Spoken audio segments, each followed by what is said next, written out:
Hi, I'm Lee Newton, and I'm with Lyndale Plant Service.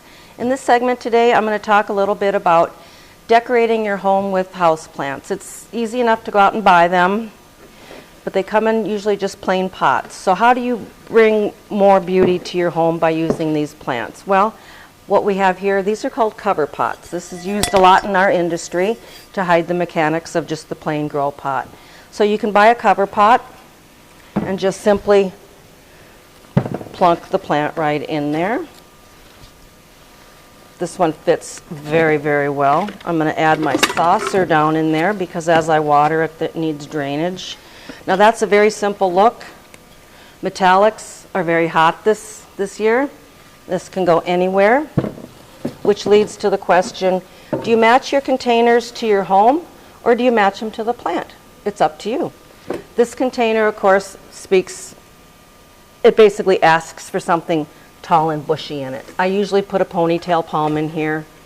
You can see how you can mimic the look of hair. In the summer, I might put grasses in there as well. That's just a little fun thing I've got. This one, it's a classic look. It holds a 4-inch plant perfectly. Now this one would look nice in a formal because this type of planter is more formal. Right here, I've got what started off as an outdoor container. It has a big drainage hole. So to make it a cover pot, what I need to do is make sure that I have a saucer in there. And then I can put the plant in there and not worry about the drainage hole at all. What we don't want to do, and I see this all the time, we don't want to do that. Not pretty. Use your saucer on the inside. Sometimes the container itself is so pretty that you really don't want to cover it up with a draping plant. So what you might want to do is use plants like these bromeliads that fit right in there and don't cover the top of the pot. Now, anytime you use 2s, it's a more formal look. When you want to use 3s, it leads to a more informal look.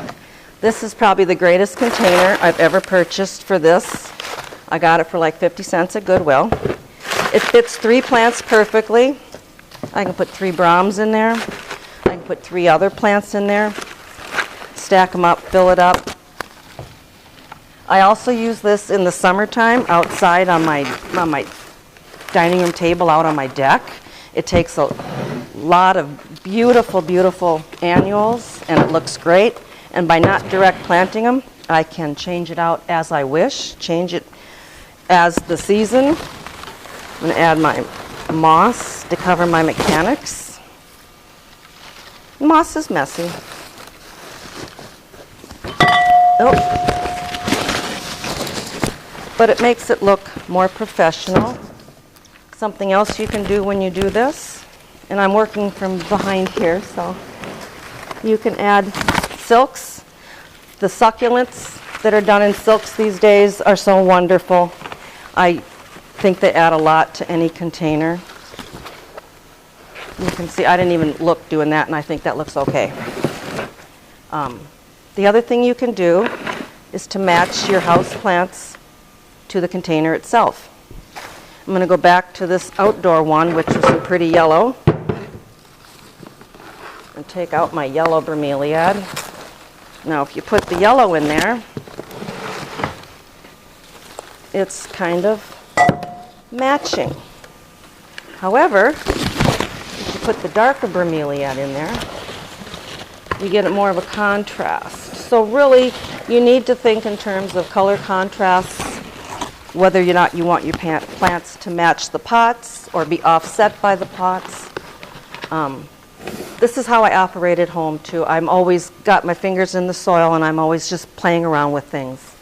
Use small pots. Again, doesn't matter, just size it up to the plant that you have. Orchids look great in single pots. Here's a nice orchid that we can just put in here. Again, metallics are very popular. With this orchid, I would definitely add some frou-frou here. And don't be afraid of moving your houseplants around in your home. When I first started collecting houseplants some 40 years ago, I'd line them up by the window so they got the correct light. You don't really need to do that because you can move them around in your home this way in their cover pots.